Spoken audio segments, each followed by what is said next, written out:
There's some tales from near I was born, which talk about a fantastic big dog-like beast.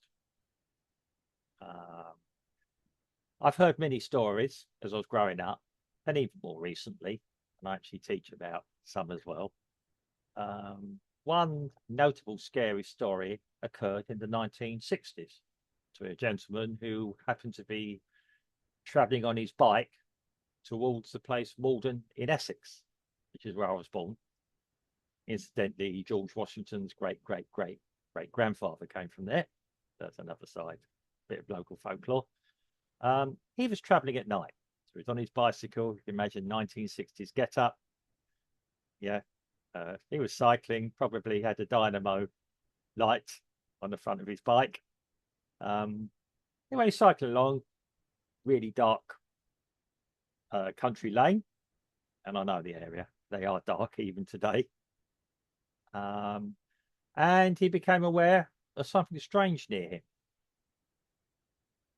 He didn't know what it was. Yeah, I don't think he was a regular. Don't think he was a local as such. Probably moved to the area or something. Anyway, he heard what he thought was a low growl, and then he looked around and possibly glimpsed some two red eyes looking at him, observing him quite close. Anyway, let's just put it this way: I think his cycling speed somewhat increased towards the town at that point. Yes. And he got to the town and I don't know if he went to a pub or spoke to someone. And I said, oh, yeah, yeah, that's our local black shuck.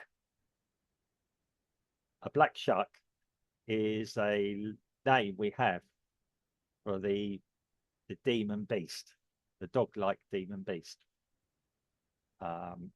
It's not the first sighting there's ever been of this, obviously, because it's been named. It goes back centuries. Again, just above Essex is the county of Suffolk, sort of on the border. And there's a place called Blytheburg, and there has a church. On the 4th of August in 1577, there was a vicious storm. Now, you've got to remember at the time, people didn't have the modern houses we have now. They probably had wooden framed houses and things. So the villagers, because it was a big stone structure, probably, went to shelter in the local church, which, if you know old country churches, they're not small things. They're actually quite substantial, well built. Probably the best building in the town, as it were. So all the local people gathered in there, or majority of them gathered in there to hide from this vicious storm with the doors closed.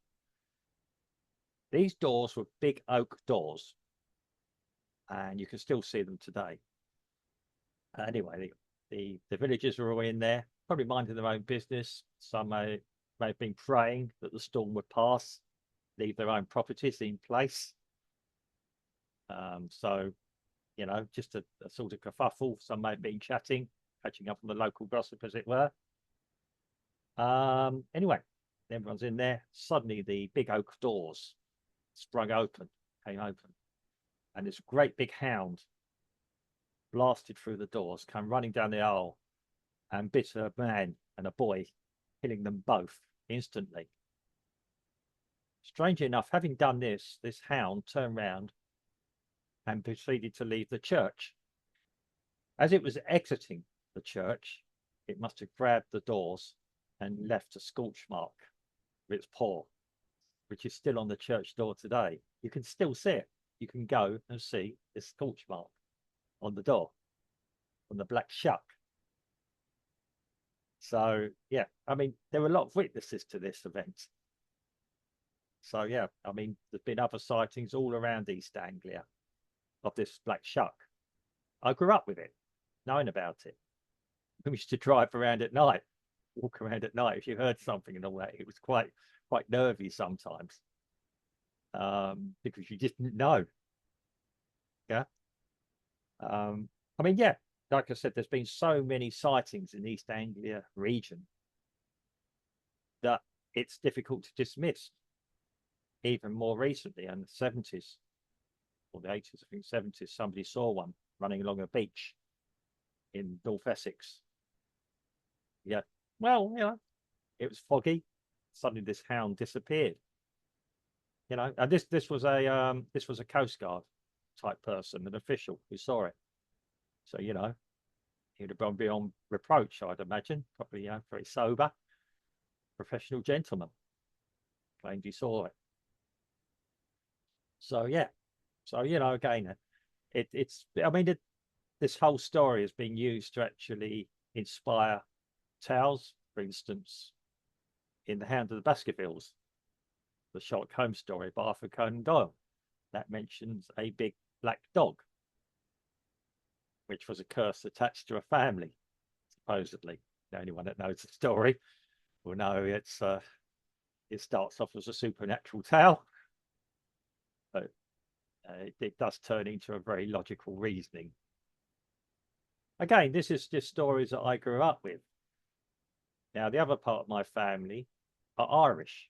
Anyone knows anything, probably share this with a lot of other British families as well. Now, in Ireland, there is if you hear a woman's cry from absolutely nowhere, a shrill, a crow, a wail, it foretells the death of a family member. This cry is supposedly by what we call the cry of the banshee, the wailing woman. And the banshee actually means, it's Old Irish for woman of the fairy mound. Apparently, all Irish families had their own banshee. All I know, my family got their own banshee. I've never encountered it personally. Depends how Irish you are, I suppose, on that score. When it is seen, it has been claimed that she is combing her hair for some reason. So people have actually claimed to have heard and seen the banshee combing her hair, wailing. Through imagery. Now this is strange. The story's grown up with it. I think it dates back to about the 8th century when she first became apparent, although it's probably stories from prior to that, given the old Gaelic legends. Given that majority of Irish families are also Christian as well, so she does seem to cross the divide between Catholics and Protestants as well. So uniting them. But yes, she is said to be a deceased family member who has had issues with her own family, which, if you know Irish families, it's quite a lot of people have issues with other members of the family, given how big Irish families can be sometimes. Yeah. I mean, it's interesting. I've read a lot about them. I remember a novel about Ned Kelly, the famous Australian outlaw. And in that, it featured the banshee. Obviously, if you read the story of Ned Kelly, death was always around him with family members and other people. There's a big Irish community there. They're probably all related somehow, even if they got transported. Probably cousins and entire families, second cousins, probably all got transported there. Again, it's still considered very serious by some, because it is a warning of death. Obviously, the entertainment industry has again picked up on this. There's been some recent series about the banshees. I've tried watching one or two, complete nonsense, completely make a mess of the folklore, but I suppose it's entertainment for some. Anyway, Steve, over to you. What do you think? Do you think there could be any truth in any of these? Or why do you think people believe them? Right. Well, I mean, you just knocked the nail right on the head in your last words when you said folklore. Yeah. And, it's law. It's LORE, law. Yeah. It's a tale. Mm. Have you never heard of the bogeyman? Yes, of course, yeah. Well, that should give you a clue. Yeah. And basically, they're bogeymen that that are stylized, I suppose. Have you heard of the Yeti? Oh, yes, of course, yeah. Well, the Chupacabra. Yeah. They're all bogeymen. Yeah. That have given stylized a little bit, you know. Yeah. They are. You need to remember. You say that this dark hound is from the 6th century. No, the banshee Yeah. is from the 6th century Mm. in Ireland. Yeah. You know, the people back then were simple folk Mm. and very, you know, they used to be witches around and herbalists around, and you know, there are many things that the witches were deemed to do. Mm. For example, riding on a broomstick, Yeah. when really what they were doing was jumping the broom to get married. Yes. Yeah.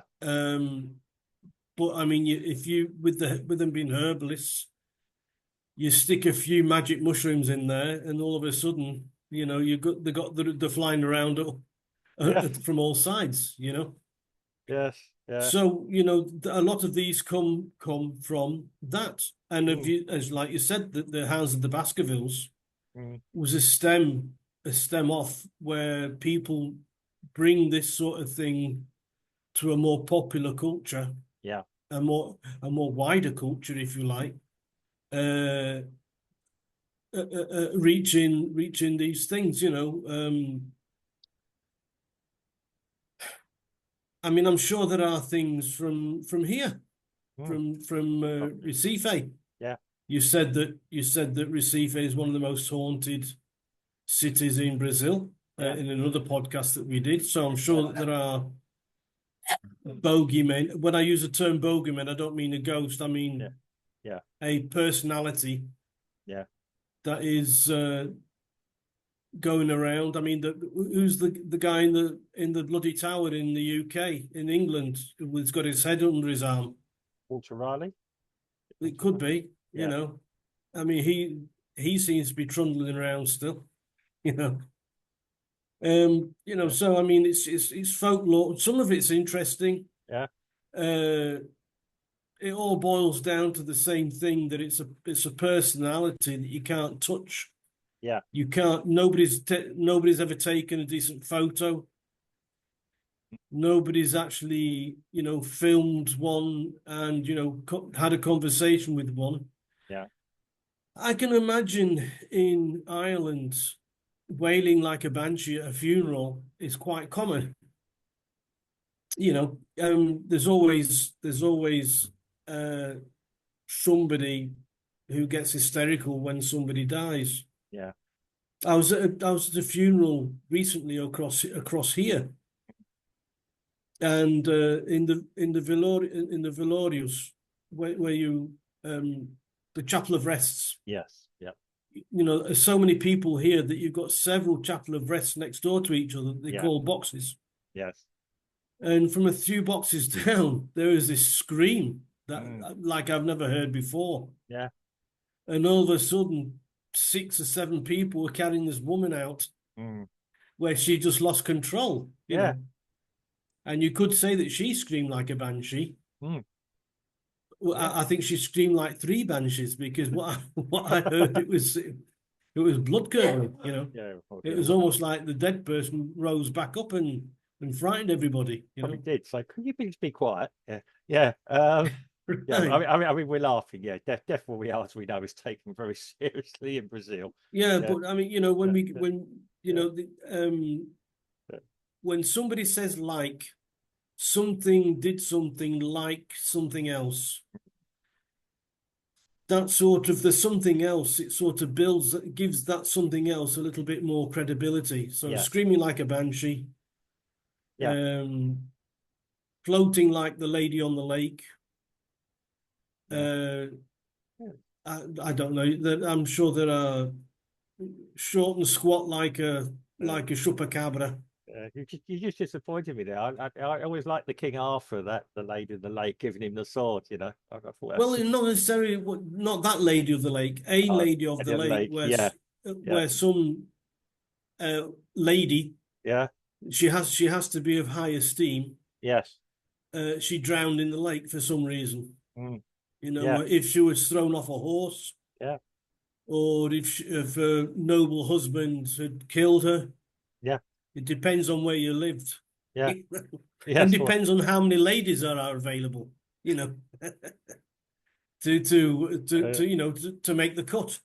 yeah. So, you know, Oh yeah. it's folklore. It makes good listening. Yeah. It's yeah, why not? You know, live and let live. You know, if that's what people want to.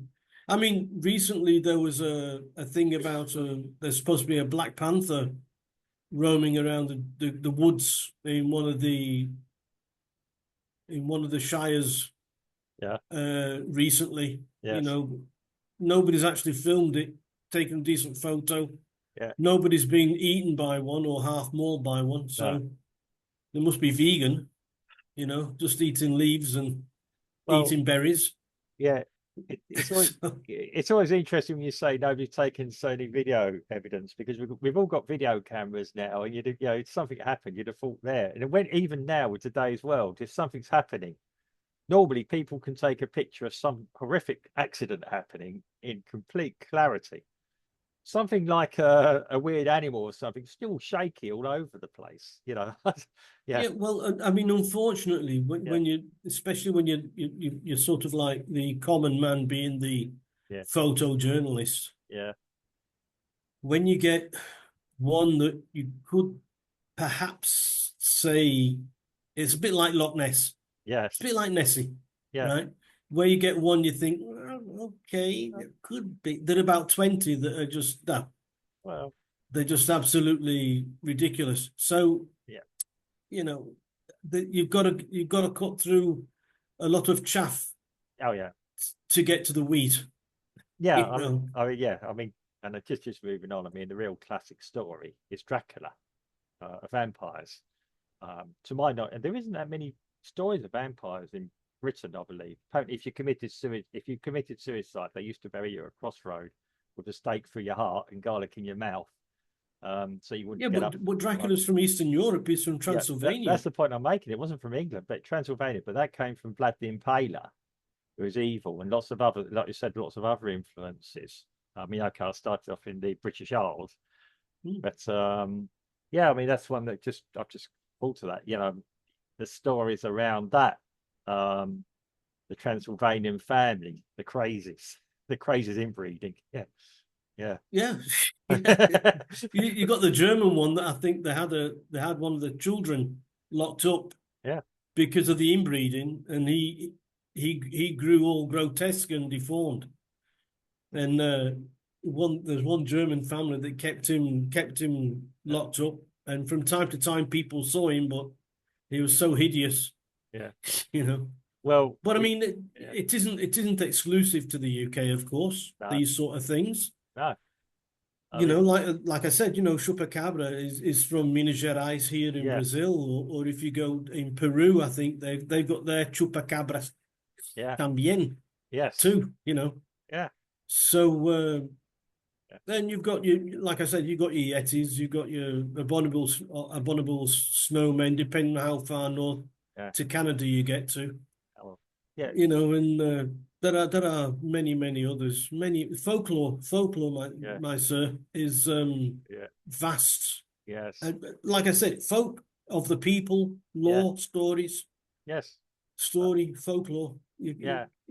You know, there's an awful lot. If you had an encyclopedia of all the folklore of the world, I don't think it fits on your bookshelf behind you. No, You know, no, it'd be so thick. I had some things in the UK, but yeah, not collective, again. But yeah, if anyone's interested in the folklore of Brazil, there's a Netflix series called Invisible City, which actually takes the folklore of Brazil and puts it in a 21st century context with these characters all coming through. It's an interesting thing. I think it only lasted 2 seasons. To be quite honest, to get more than even to get 2 seasons out of it was a bit stretching it a bit.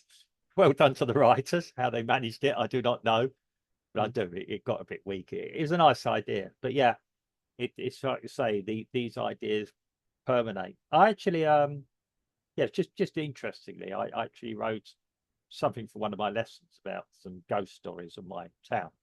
where I come from, where I lived, grew up. It wasn't Malden, it was somewhere else. And I actually put a Duff story in there to do with my father, or something to do with my father's. And my father asked, please take it out. He says, because I don't want to be the start of a fantasy that sort of lasts for centuries, that is based on total fake news. Yeah. Well, Yeah. what's worse, what Yeah. would be even worse, is that if you included him and it was discovered that it was just shite, Well, that's and what he's basically what it was. It was to well, do that's with what I'm it. saying. Yeah. If it was discovered Yeah.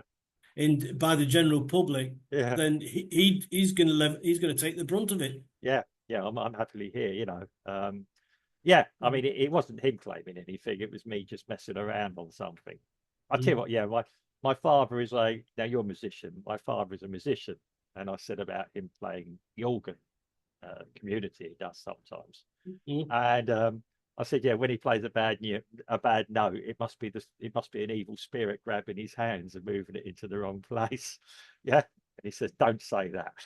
He said, if that starts that this place is haunted, yeah. Nah, I'm sure it was just a lazy finger. Yeah, he's a good musician actually. He always has Mm. been. He's No, but I mean, yeah. we all make mistakes. Yeah. Oh We all yeah. make mistakes. Yeah, Uh, Part and parcel. yeah, yeah, it's how you ride over them. Anyway, so I think we can safely say 90% probability that these two stories I've just told in the main body are probably folklore and not exactly entirely true. Well, as the stories are based on folklore, Yeah, yeah. then I think it's 100% that they're not true. You know, because as you know, it's like playing Chinese whispers. Yeah, You start off getting when the stories start getting passed down from father to son, yeah, to cousin to brother to mother yeah, to whoever it may be. yeah. They're always gonna You're always gonna get those people that exaggerate. Well, You're always going to get those people that miss a lot out, and so yeah, the other person has to try and fill in a gap yeah. As with my what they missed out, and so they could yeah, be off on a different tangent, a whole complete different yeah. tangent when they pass that story on. Yeah, as my father always told me, yeah, some people don't let the facts get in the way of a good story. So, Right, right. I think you just accept it for what it is, yeah, folklore. yes, If you like delving into that sort of thing and trying to find traditions based yeah, around that's it, it. That's what it's all about. Yes, that's the that interesting that side. that's interesting. Yeah, But the story in itself, um, mm, if all of a sudden you had a society that behaved in a certain way yeah, around a story, that to me is quite interesting. yeah, I'd want to know why they thought they did, how they did, what differences did they make when yes, they changed their way of living, yeah, you know. And yeah, so I mean, not to be too controversial, but yeah, I mean, even if you go to the good book, yeah, you know, uh, well, yeah. No, no, I'm joking. Yeah, yeah, yeah, it, it, that isn't, nobody managed to get a photo, unfortunately. You yeah. I know, mean, we do have historical evidence. Yeah, the New Testament. Yeah, okay. The Old Testament is fantastical tales of with a meaning, behind them. I mean, yes, is what I've always been told. Look for well, the the meaning. New Testament are stories, Well, yeah, of course, yeah. and many of them told many years after the apparent fact. 40 to 70 years old written down. Yeah. Right. So, and so a lot of it is looking back, and Mm, I'm sure that the stories have changed since the happenings, yeah. you Well, yeah. know, Well, yeah. and but you Yeah. got to you can say, well, in general the idea might be, there might be some truth behind it, Mm, but you can't say for sure that at 3:45 p.m. on a yeah. Friday, you know, Well, this happened, yeah. and I and think, he and yeah. he was wearing brown sandals and a you know That's a fact. Yeah. and a raggy muffin top on his head. Yeah. Yeah. I know what you're saying. Yeah. I mean, yeah. Yeah, there have been different stories as as a ministry, would have travelled around telling the same stories. It's like the Sermon on the Mount happened on a flat somewhere and things like this. But yeah, there's evidence to prove that a lot of that had a base, in fact.